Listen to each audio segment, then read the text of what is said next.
This is Jordan Tower with JT News. Make sure you smash that like button, smash that subscribe button. Ain't loyal, straight out of Reidsville, North Carolina. Streaming on all platforms. Links below. Check it out now. I don't love them hoes, I just want to leave them hate. Let's get right into the news for the day. Okay, so who is the real king of Memphis right now? Young Dolph just came out with really great numbers. I think he did 64,000 the first week on his latest album, okay? Now, this puts up, this has always been a topic. King of Memphis. Who started it? Yo Gotti and DJ Paul. They both have KOM at the end of their names when they were, doing Twitter and everything. And, they had their own problems, but now, Juicy J and DJ Paul produce for Yo Gotti. They also produce for Young Dolph. They produce for a lot of people in Memphis. They're legends. 3-6 Mafia. Same with 8-Ball MJG, They're legendary status. As far as the guys that are out now, you got Yo Gotti, Black Youngsta, Moneybagg Yo, Young Dolph, and you got some other guys. But the key ones right now, going head to head, is Young Dolph and Moneybagg Yo. Moneybagg Yo in the last one, now he signed to a major. He signed to Interscope. 66,000 or 67,000, somewhere in there. Young Dolph, independent with major independent backing. I have to say that because Empire is a force to be reckoned with. This is where Tyga is. Iggy Azalea. I don't know which one's on there. I even forget the other girl's name. There's a lot of people on Empire. A lot. It's a independent major in a way, if you'd say. I think they go 50-50 with you.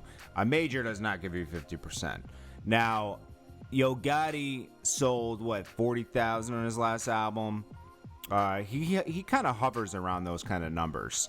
He's big on singles. Obviously, Yo Gotti, I would rather listen to a Yo Gotti album versus any of these guys personally. But if we're just going by numbers and impact, I'm gonna have to give it. I'd have to give it to like a tie to Moneybagg Yo and Young Dolph as the kings of Memphis at this moment. Young Dolph obviously is a little more impressive because it's independent. Moneybagg Yo's on a major, but there's more push and more connections on a major. That's what makes it more impressive. Independently, you have less connections and less influence through your label to get on playlists, to have connections to get added to, MTV, BET, all that kind of stuff. Different publications work with labels more. They have more revenue coming in from those labels, advertising. Interesting. Salute to Young Dolph. He had a good. It's decent. I like the album. Then we got. This isn't what I wanted to talk about. We're going to talk about actually Troy Ave, but of course the software messed me up. But Troy Ave's talking about I ain't going to jail. Streets is a myth, right? Now, Tekashi, him, I guess people were trying to put Meg in that conversation now, which you shouldn't, okay? But listen, Troy's situation, Tekashi's situation is weird. Troy was, Taxstone had been trolling him for years. They got in the club. Weapon was introduced. Somebody lost their life. Banga, who was Troy Ave's guy, got in the middle of the whole thing. Gun was, the weapon was taken. And, it is what it is. Taxstone's in jail. Troy Ave's not. Troy Ave said he would point out the person from the stand. It is what it is. You take it how you want to take it. If you're gonna live by street code and everything, snitching. Tekashi, same situation in a way. Nobody lost their life. They could have, but two parties out of control. You got the 9 Trey, you got Tekashi. They both want to succeed by any means, not taking precautions. They bring him in when they shouldn't. He joined them when he shouldn't. And you got what you got. It's always the first person that speaks. that usually gets off, right? It's a weird situation. Then Meg obviously is totally different. You know, we don't even really know what happened in that situation. A lot of people are coming to everyone's defense. We don't even really know what happened. Meg told her side of the story. We got to hear both sides of the story. All I know is that things got out of control that night. Obviously, Tori took it to another level, being the aggressor, which is totally wrong.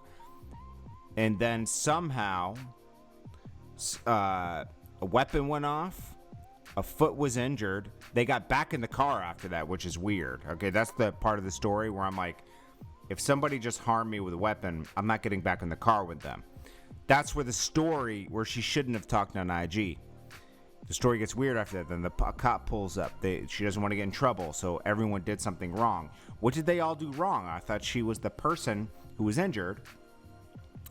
The story has to be told by everyone in the car, and you got to kind of make your own. We only got one side of the story right now. We got Meg, not her best friend, not the bodyguard, and not Tori. So we got to figure that. I'm gonna just leave it there right now. All I know is that Tori obviously escalated it and was wrong, 100% wrong. Okay. Then we got little Romeo defending his dad. His dad and Monica are going back and forth over C. Master P's brother. Silk the Shocker's also involved, but he's not really speaking that much. That's their other brother. And a lot of you guys didn't think I knew that was his brother. I said family member. I was just talking. You know, like I can't get everything 100% right with my speech. I know it's his brother. Come on, I grew up listening to Master P. So we get. Master P loves his family, obviously. Obviously, he signed both of his brothers, okay? He loves his family. He made his son famous. He cares about his family.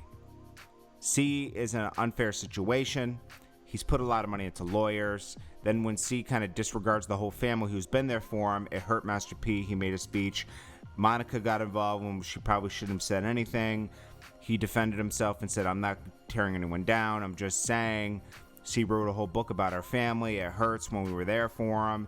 Now Kim comes in, and we're glad that Kim's here to help. We just want him free. But it hurts when C just disregards us and says that Kim is everything now when we have been there. That's understandable. Romeo comes to his defense and said, there's nothing more important to me than family. Master P said, I've seen in this industry, if they can't control you, they'll try to take you out. You literally on your own character. That's why it's so important to speak your truth. Peace of mind is everything. This situation has torn a family apart, and it's because the world won't let brothers be brothers. And family is not perfect. Nobody on this planet loved my family more than my family. Nobody on this planet, other than his kids, loved my uncle more than my dad. And that's a fact. Keep in mind, my dad is not the all, he's not the universe, he's not God. He is just a man. God doesn't even take responsibility for others' free will or choices. I know through this long storm, everything will work out, though, no matter how or who does it. My uncle deserves to be home with his daughters. They deserve their dad. Innocent men shouldn't be behind bars. I have big hope that my family will be whole again one day.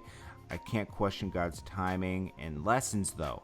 We will get through this. Miller Strong. That was good. That was good. Anyways, guys, I appreciate you guys. And I will check you guys in the next one. I hope you guys are having a great weekend. Make sure it's a great weekend if it's not. This is Jordan Tower, JT News, and I'll check you guys in the next one. Peace.